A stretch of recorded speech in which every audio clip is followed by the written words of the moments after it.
manhã linda, essa manhã abençoada por Deus, com a presença de Deus neste lugar. Nós vamos nos render ao nosso Senhor, em coração, em espírito, em alma, em verdade, porque Ele está aqui, e é Ele quem faz tudo, e nós damos o controle de tudo para Ele, e que seja feita a vontade dEle, e que as respostas dEle sejam ministradas, e que a gente saia daqui mais perto deles do que a gente chegou. Amém? Antes da palavra, nós estamos numa série, nós vamos... na semana que vem não vai ter nada sobre a série, vai ser ministrada uma outra palavra.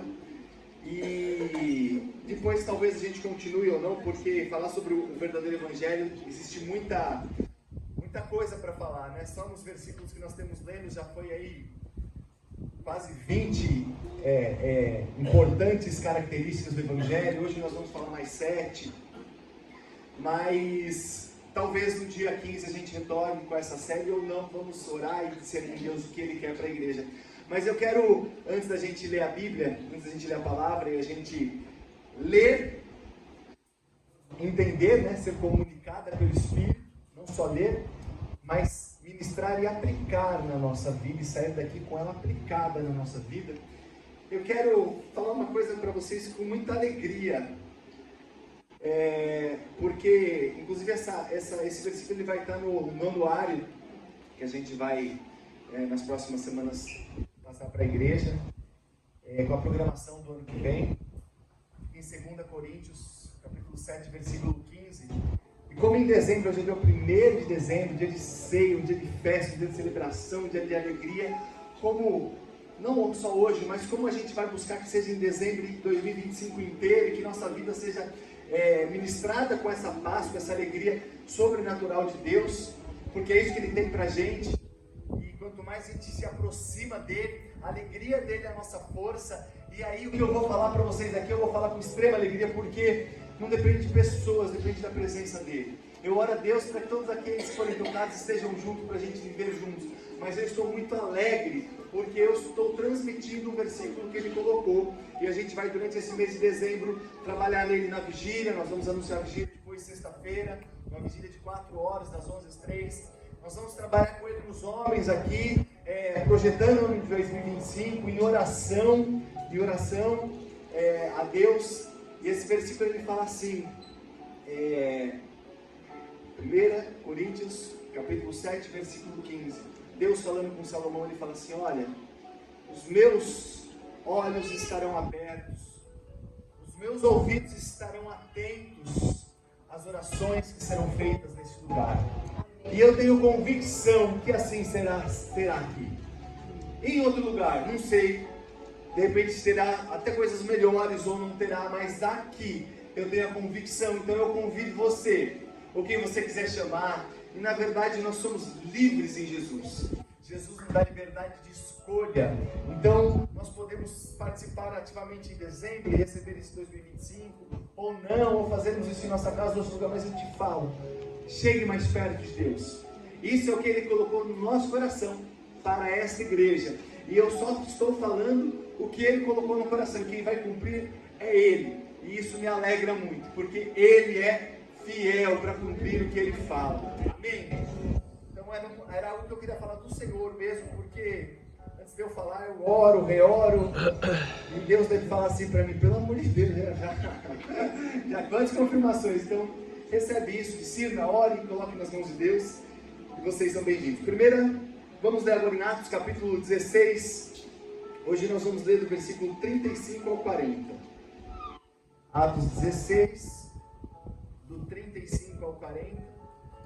Nós vamos falar sobre o verdadeiro evangelho, sobre como é que a gente descobre se a gente está vivendo o verdadeiro evangelho, como é que a gente descobre se ele está sendo parte da nossa vida, como é que a gente olha se essa igreja é uma igreja que não só ministrar a palavra é o mínimo, né? Uma igreja que ministra a palavra e se autoproclama uma igreja de Deus é o mínimo, mas uma autoproclamação é uma propaganda de você mesmo. O mais importante é que vocês cheguem perto para viver isso, para estarmos juntos, como Paulo fala, né? Vamos andar do lado aí, vamos do lado, que do lado a gente vai fortalecendo a comunhão, né? E por isso uma das razões pela qual tem a ser essa, para a gente estar em comunhão e lembrar, não é só uma vez por mês, são todos os dias, não é só domingo, são todos os dias, né? Mas a gente vai, durante a palavra de ministração da ceia, vai falar sobre isso. Então, capítulo 16 de Atos, versículo 35, começa falando do seguinte: quando amanheceu, os magistrados enviaram oficiais de justiça com a seguinte ordem para o carcereiro: ponha aqueles homens em liberdade. Então o carcereiro comunicou isso a Paulo, dizendo: os magistrados ordenaram que vocês fossem postos em liberdade, portanto vocês podem sair, vão em paz. Paulo, porém, lhes disse: sem ter havido processo formal contra nós, nos açoitaram publicamente, nos jogaram na cadeia, sendo nós romanos, cidadãos romanos. Querem agora nos mandar embora sem alarde? Nada disso. Pelo contrário, eles que venham e pessoalmente nos ponham em liberdade. E os oficiais de justiça comunicaram isso aos magistrados. Quando eles souberam que Saulo e Silas eram cidadãos romanos, ficaram com medo. Então foram até eles, e lhes pediram desculpas e, relaxando-lhes a prisão, pediram que se retirassem da cidade. Vamos ler o 40, todo mundo junto, tem aqui no telão ou na sua versão, mas só vamos ler porque esse versículo ele vai ser a finalização e a introdução para a gente fazer a ceia do Senhor.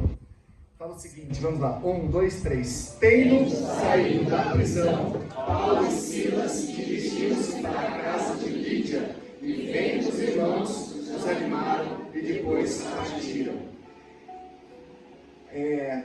Só esse capítulo 16 de Paulo, e só olhando a passagem dele para Filipenses, através da Bíblia, a palavra do Senhor, inspirada, viva, profética para nós nos dias de hoje e sempre até que Jesus voltar.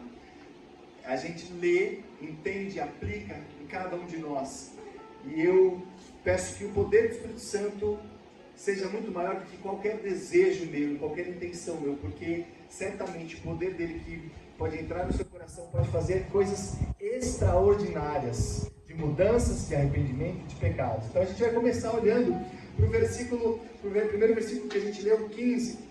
Ele vai falar que amanheceu o dia, e ao amanhecer do dia, os magistrados pediram para os oficiais de justiça irem até o carcereiro e falar: olha, avisa ele que eles estão livres. Avisa lá Paulo e Silas que eles vão poder sair. Eles foram presos, tinha sido no dia anterior, tinham passado a madrugada, o carcereiro tinha sido salvo nesse meio tempo, foi o que nós lemos nos versículos anteriores, nas ministrações anteriores. Então, a primeira aplicação sobre o verdadeiro evangelho na nossa vida. O verdadeiro evangelho, ainda que a gente passe dificuldades, ele traz boas notícias. Ele é boas notícias. A palavra evangelho quer dizer boas notícias. E nós levamos as boas notícias, mas ele traz boas notícias. Ao amanhecer, eles iam ser informados que eles estariam livres. Eles iriam receber essa boa notícia. E o evangelho ele traz boas notícias. Salmo capítulo 30, versículo 5 vai dizer que a alegria pode durar uma noite, mas a alegria vem ao amanhecer. E a palavra de Deus é maravilhosa e poderosa, porque ela fala, confirma, se responde e aplica. Aqui eu falei? Você falou alegria, duas vezes. Amém, aqui eu sou lá. Tem esse choro. O choro pode durar uma noite, mas a alegria vem ao amanhecer. Ainda bem que fui corrigido. Mas é isso, Salmos 35. E isso é bom. Sempre que se falar, a gente fala, depois fica gravado. Olha, anota, confirma. E o evangelho ele vai muito além da ministração, que é extremamente importante e poderoso, mas ele vai no nosso dia a dia. Alguma dúvida que você tenha sobre a ministração, chega, vamos conversar, vamos marcar. Tem tantas oportunidades de a gente fazer isso. Mas ele traz essa boa notícia, né? Então, provavelmente a grande maioria daqui, durante essa noite, ou foi dormir com atenções, com tensões, com preocupações, com necessidades, com dificuldades, o que é inerente e natural do ser humano. Mas a palavra fala que nós devemos levar todas as nossas aflições em petição, fala em Filipenses isso, ao Senhor, tudo. Isso não só tirará as nossas ansiedades, mas Ele está ouvindo e responde às nossas orações. Então eu peço para você hoje essa aplicação no seu coração. Você que leva o Evangelho, você que vive o Evangelho e o verdadeiro Evangelho, ele também traz boas notícias. Se você tem passado por noites difíceis, passado por dias difíceis, tenha convicção que isso é um momento e vai passar, e vai chegar as coisas boas, e vão chegar as respostas, e vão chegar as boas novas nas nossas vidas também, porque a palavra do Senhor que fala, não sou eu, só estou comunicando, facilitando, transmitindo o que Deus fala através da palavra e aplicando nas nossas vidas. Então, assim como as coisas boas vêm e também passam, a vida do crente é assim. A nossa fé não pode ser impelida como onda que vai e vem, mas a nossa vida, ela é dia após dia, com bênçãos, com milagres, com dificuldades, mas o que Deus promete é paz e alegria. Amém? Amém. Entre outras coisas, fruto, temperança, como próprio, assim vai. No versículo seguinte, versículo 36, ele vai falar que o carcereiro ouviu isso e comunicou a Paulo. Ele chegou para Paulo, o carcereiro, e falou, olha, vocês vão poder sair em paz agora. Agora vocês podem ficar tranquilos que vocês vão poder sair em paz. Então a segunda característica, a segunda qualidade, o segundo item do Evangelho, para ser aplicado na nossa vida, como a gente vê aqui no texto, o Evangelho, o verdadeiro Evangelho nos dá paz. Eles nos dão paz. Quando a gente olha o que aconteceu, o que o carcereiro falou, olha, vocês vão poder ir em paz. O Evangelho nos dá paz, e pontuando uma questão muito importante, Colossenses 3,15, ele fala assim, que a paz é o árbitro no nosso coração. Quando nós vamos, Colossenses 3,15, isso é espetacular para a nossa vida, nosso dia a dia, para as nossas decisões, que a paz é o juiz para quem tem o Espírito Santo no coração. Então, e ele fala que nós temos uma vida para ser de paz. Então, todas as decisões que nós vamos tomar, a gente tem que sondar o nosso coração. Aquilo que não dá paz, não é de Deus. Eu vou dar um exemplo aqui no contexto do que estava acontecendo. Paulo e Silas estavam presos injustamente, tinha tido um terremoto, eles foram libertos, as correntes quebradas, as portas abertas. Eles poderiam ter fugido, eles poderiam ter corrido, eles poderiam ter ido embora, mas será que eles iam ter paz? Eles tinham a possibilidade, mas não era daquela forma que Deus ia agir. Então, na nossa vida, a gente tem que estar atento, porque às vezes podem ser que coisas que aparentemente são oportunidades de solução não vão ser. E o que vai mostrar se ela é ou não, Colossenses 3,15, é a paz no nosso coração. Se eles tivessem corrido, e poderíamos falar que eles teriam fugido, seriam fugitivos, será que eles iam estar em paz? Iam ser procurados, iam ser buscados? Não. Eles sabiam que Deus que ele faz perfeito. Ele não precisa da nossa força, ele não precisa que a gente saia correndo. Não, ele vai lá e fala, pode deixar que eu vou mandar alguém te liberar. Então chegou lá o carcereiro e falou, olha, vocês estão liberados, vocês podem ir. Depois no versículo 37 que nós lemos, Paulo recebeu essa notícia e ele fala assim, poxa, na hora de prender a gente, na hora que nós fomos ser presos, nós fomos açoitados, nós fomos envergonhados injustamente, e agora os magistrados que fizeram isso junto com a multidão naquele contexto, agora simplesmente eles mandam os oficiais de justiça mandarem aqui um recado e falam, olha, vocês não, nós queremos que eles venham aqui. O versículo 37 está falando, nós queremos a presença deles. E o que a gente entende, o que a gente percebe aqui e que serve para a nossa vida? O verdadeiro Evangelho, ele não dá um jeito, ele restaura lá como devia ter sido.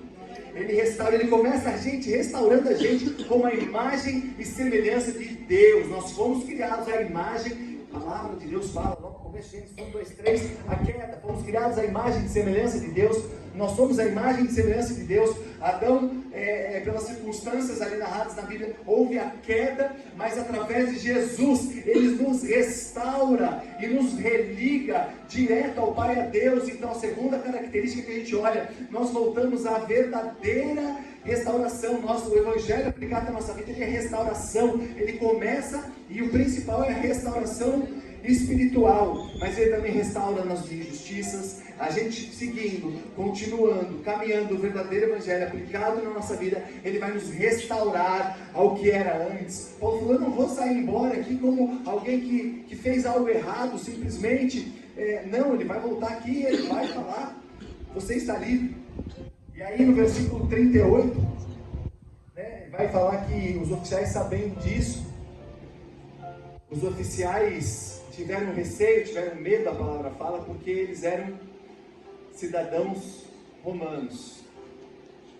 E nós? Você é cidadão de onde? Aonde nós nascemos? Mais importante é onde nós renascemos. Nós somos cidadãos dos céus. Então o verdadeiro Evangelho, ele nos dá honra. E essa palavra tem que ser bem entendida, porque quando a gente fala assim, honra, a gente liga a honra a alguma coisa de exaltação. Mas aí a Bíblia fala, Romanos 13:7, que deve ser dado honra a quem merece honra. E aí a gente vai olhar, e não é uma honra de exaltação, mas a palavra também fala em Mateus 23:12, que os que se exaltam serão humilhados, mas aqueles que se humilham serão exaltados. Mateus 23:13. Então, quando a gente fala que o Evangelho nos honra, quando eles ficaram sabendo que Paulo e Silas eram romanos, e eles ficaram com medo, e nós, como cidadão do céu que nós somos com Jesus Cristo, Ele começa restaurando, como a gente falou, a nossa imagem e semelhança, e como consequência disso nós passamos a ser cidadãos do céu, embaixadores aqui na terra, proclamadores do Evangelho. Então, essa honra, ela não tem a ver com exaltar, ela tem a ver, e a gente precisa entender para isso, a diferença do que é ser humilde e do que é ser humilhado. O crente, ele é restaurado, ele é abençoado, ele é honrado quando tem que ser honrado, entre outras questões que nós vamos colocar no Evangelho. E nós temos dois extremos muitas vezes, e a grande maioria das vezes a gente tem que discernir, porque não é nem tanto de um lado e nem tanto de outro. O Evangelho, como um Evangelho única e exclusivamente de vitória, ele não é um Evangelho verdadeiro, como única e exclusivamente um Evangelho de vitória, ou como um Evangelho de interesse, ou como a busca pelos resultados. Esse não é o Evangelho. Assim como quando a gente olha, e às vezes parece que a gente tem que ser, poxa, crente, não, eu tenho que sofrer mesmo, porque é assim, Jesus sofreu, e eu tenho que sofrer, e eu sou sofredor. Não, nós somos filhos de Deus. Como é que a gente vai falar que Deus quer que seu filho passe uma vida de sofrimento? Só que Ele fala assim que nós temos que ser humildes. Qual é a diferença de você ser humilde e ser humilhado? Ser humilde é uma decisão sua.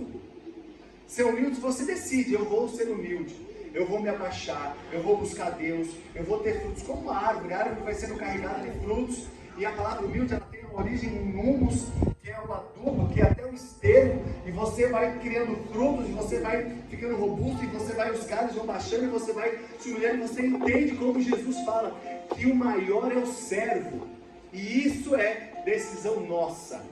E aí quando a gente faz isso, a palavra fala em Mateus 23:12, então você será exaltado por Deus e não por homem. Amém? Glória a Deus. Você ser humilhado é quando o outro vem e te humilha. Deus não quer isso. Deus não quer que alguém humilhe um dos seus. E Deus cuida, e Deus olha, e Deus está ali, porque da mesma maneira como Deus levanta o caído, quando nós nos engrandecemos e ensoberbecemos, estamos orgulhosos, altivos, a palavra fala, aí Deus fala, ó, volta. Vai para o chão, se humilha, porque eu sou o Rei da Glória, aleluia, glória a Deus. E a palavra vem nos ensinando e vem nos mostrando, depois no versículo 39, a primeira parte ele vai falar que os oficiais, os magistrados foram e pediram desculpas. Então Paulo e Silas estavam lá, humilhados pelo outro, e pediram para que os magistrados fossem até eles, e os magistrados foram e pediram desculpas. E o que a gente aprende, o que a gente entende no começo desse versículo 37, versículo 39, a gente entende que quando nós vivemos o verdadeiro Evangelho, a nossa palavra é respeitada. O que nós falamos é respeitado. O que nós falamos é verdade. Meu sim é sim, meu não é não. O crente que eu não vivo o verdadeiro evangelho, não tem mais se ele falou, será que é, será que não é? Não. Existe respeito. Existe respeito no que o crente fala. Não porque nós devemos ser respeitados por homens, mas é porque Deus, através dos homens, nos leva ao respeito, porque nós, como crentes, e vivendo o verdadeiro evangelho, e sendo o nosso sim, sim, nosso não, não, o nosso testemunho, a nossa palavra, testifica a confiabilidade, a credibilidade, e faz com que a gente passe a ser respeitado. Não porque muitas vezes nós merecemos, mas porque as pessoas veem Deus em nós. E através dessa testificação, ainda que as pessoas percebam que não gostariam de nos respeitar, como era o caso aqui, que gostariam de nos criticar, como muitas pessoas do mundo criticam os crentes de verdade, a gente é diferente. O nosso respeito vem por quê? Porque Deus usa homens para respeitar, porque é o poder dele que está nas nossas vidas, e esse testemunho gerado nas nossas vidas vai impactar aqueles que estão lá fora. Amém? Na parte B, vai dizer que então eles foram, pediram desculpa e relaxaram-lhes a prisão, libertaram eles puderam ir embora. Então essa parte B do versículo nos mostra que o evangelho, ele é justiça. O evangelho, ele é justiça, ainda que por muitas vezes parece que a gente está sendo injustiçado no meu emprego, no meu trabalho, na minha casa, na minha família, ainda que muitas vezes parece que vale a pena viver da maneira como se vive lá fora, porque lá fora as pessoas têm coisas melhores, porque ficam mais ricas, mas a gente não conhece, o que importa é a nossa vida e o nosso relacionamento com Deus, porque a justiça dele, ela vem. Enquanto nós estamos focados em chegar mais perto de Deus, a justiça dele vai sendo feita, a honra dele vem, a autoridade dele vem na nossa vida, o respeito vem, as coisas vão se funcionando, vão se conectando, vão se ajustando. Então a gente vai buscando estar mais perto, e aí a justiça, ela vai sendo realizada, não a nossa justiça, porque a palavra fala em Isaías que a nossa justiça são como trapos de imundícia. Trapos de imundícia é algo realmente contextualizado na época, né? Mas é algo realmente sujo, muito sujo, né? Na verdade, o trapo de imundícia é porque naquela época a mulher usava, na época da menstruação, e panos. E isso que ele se compara, ele fala que a nossa justiça é como aqueles panos usados pela mulher na época da menstruação. Né? E a menstruação naquela época tinha um contexto muito mais forte do que hoje, porque a mulher menstruada naquela época ela era considerada impura. Então, essa é a nossa justiça. A nossa justiça, ela é contextualizada na nossa mente, no nosso desejo, muitas vezes na nossa carnalidade. Mas a justiça de Deus, essa é perfeita. Não é fácil, meu irmão, porque às vezes a gente quer, e a gente às vezes até coloca a nossa mão, e Deus às vezes acha que fala assim, e agora que estava indo tão bem, ele pisou na bola. Mas nós somos humanos, Deus conhece também. E quando a gente erra, a gente faz o quê? Fala, Senhor, eu errei. Perdão. Se errou com alguém, chama a pessoa. João, Maria, eu errei. Perdão. Então, mas a palavra de Deus, ela é justiça. O verdadeiro evangelho faz justiça na nossa vida. E é nisso que nós temos que confiar. No versículo 40, tem várias características do verdadeiro evangelho. Ele vai falar que eles foram libertos. Só nesses 5 versículos que nós lemos, 5, 6 versículos, do 35 ao 40, vai falar 3 vezes libertos. Então, cada versículo que eu estou colocando uma característica. Mas todas essas características, elas se confirmam durante todo o texto e toda a Bíblia. Então, primeira característica do verdadeiro evangelho, ela liberta. Eu não vou entrar mais a fundo na questão da libertação, porque nós já falamos, o verdadeiro evangelho liberta corpo, alma, mente, espírito. Esse é o verdadeiro evangelho. Então, eles foram libertos, eles saíram da prisão. A primeira coisa que eles fizeram foi ir na casa de Lídia. Lídia fala no capítulo 16, esse mesmo capítulo, Lídia era alguém que vivia naquela cidade e que havia se convertido. Então era uma recém-convertida, então eles saíram da prisão e foram na casa de Lídia. Então eles foram lá fazer o quê? Na casa dela, ver os irmãos, ter comunhão. Então o verdadeiro evangelho é comunhão. Não sei se já falamos, mas a própria comunhão, hoje a ceia do Senhor, ele fala que Paulo e Silas foram, né, com o carcereiro, também na casa do carcereiro, jantaram ali. Então comunhão também, o verdadeiro evangelho, ele é comunhão. E eles foram fazer o quê na casa da Lídia, onde estavam os irmãos em comunhão? Eles foram animar essas pessoas. Animar, eles saíram da prisão, eles tinham apanhado, tinham tido as vestes rasgadas, é o contexto que a gente deu, que a gente falou aqui nos dias anteriores, mas eles foram lá animar. Senhor, eu peço essa unção de poder na minha vida, porque imagina você apanha, sai da cadeia e você vai na casa e anima as pessoas. Meu irmão, esse é o verdadeiro evangelho. E eu peço a Deus que a gente possa viver, ser fortalecido, porque isso é sobrenatural. Porque o natural é qual? Meu Deus, a gente passa uma noite sem dormir, a gente não vai na igreja.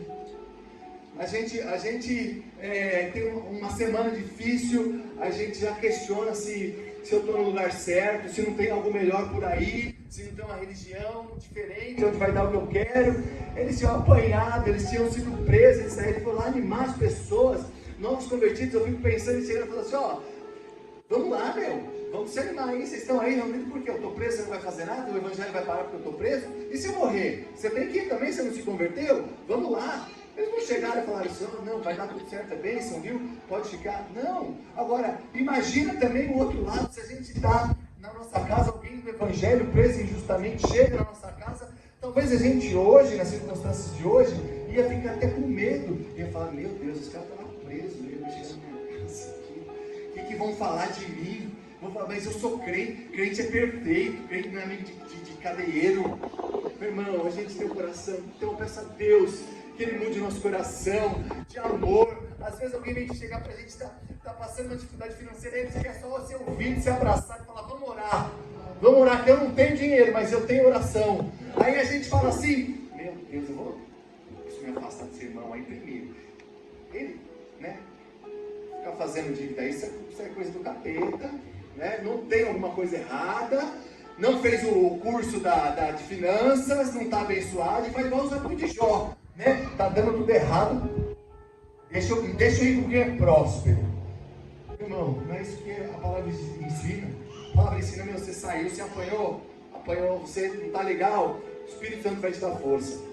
E aí o milagre acontece, meu irmão, porque se a gente for fazer quando está tudo bem, e por isso que a palavra fala, sede felizes quando passa por muitas tribulações. Você passou na tribulação, o Espírito Santo vem te dar aquela unção, você vai, você fala e as coisas acontecem. Então, o que eu quero deixar com você e aplicar na nossa vida, a gente vai orar em relação a isso. Eles animaram as pessoas. E teriam outras coisas, e falando aqui a última para a gente orar. E aí eles falaram e foram embora.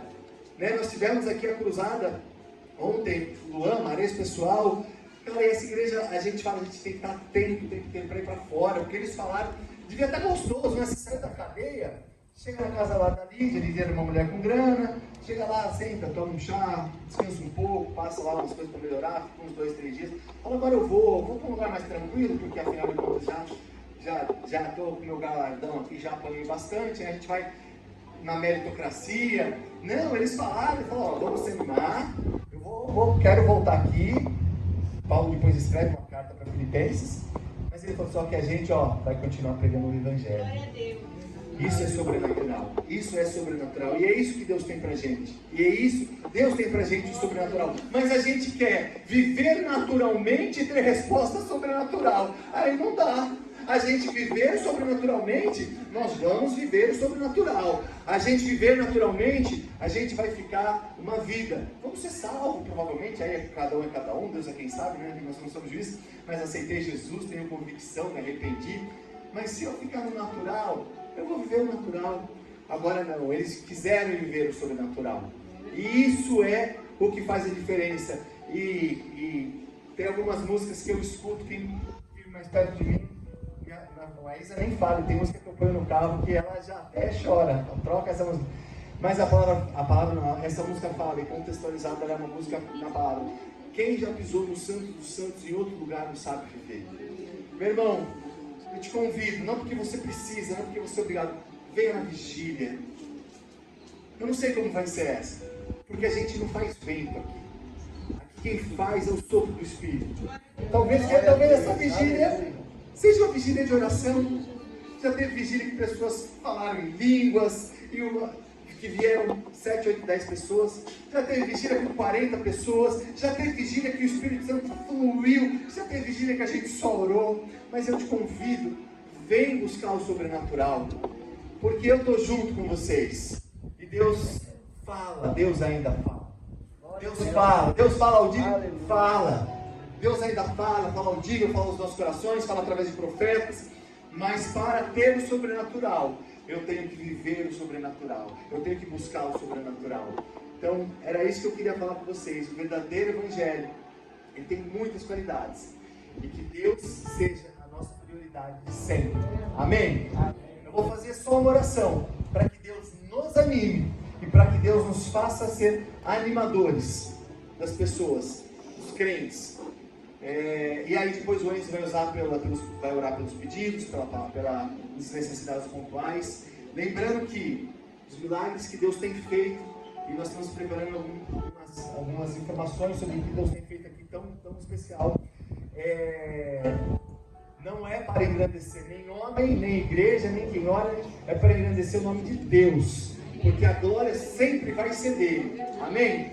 Senhor, nós te engrandecemos, Pai, e te agradecemos porque o Senhor está aqui, porque o Senhor fala, porque o Senhor abre-nos uma porta para que a gente possa viver o sobrenatural. O que nós te pedimos, Pai, é força e fazermos a nossa parte de caminharmos, entrarmos nessa porta e ver esse mundo especial e poderoso que o Senhor tem de poder, Pai, em nome de Jesus. Eu peço que cada um que esteja aqui, Pai, saia daqui revigorado, animado pela Tua palavra, sabendo que se está difícil, pode e vai mudar, sabendo que se está tudo bem, é o Senhor e a glória é do Senhor. Mas, Pai, nos anime, e que nesse ânimo, Pai, independente das circunstâncias, se a gente está num dia bom, ou se a gente está num dia horrível, que a gente seja, Pai, como esses heróis bíblicos da fé que o Senhor nos mostra, para que a gente possa ver como é o Teu poder, Pai, que a gente possa ser animadores das pessoas, Pai, animadores no sentido de falar o verdadeiro Evangelho, de falar que o Senhor tem poder, de falar que o Senhor cura, de falar que nós precisamos se arrepender, mudar, se santificar, te buscar, mas que o Evangelho é um Evangelho de poder, é um Evangelho de comunhão, é um Evangelho de liberdade,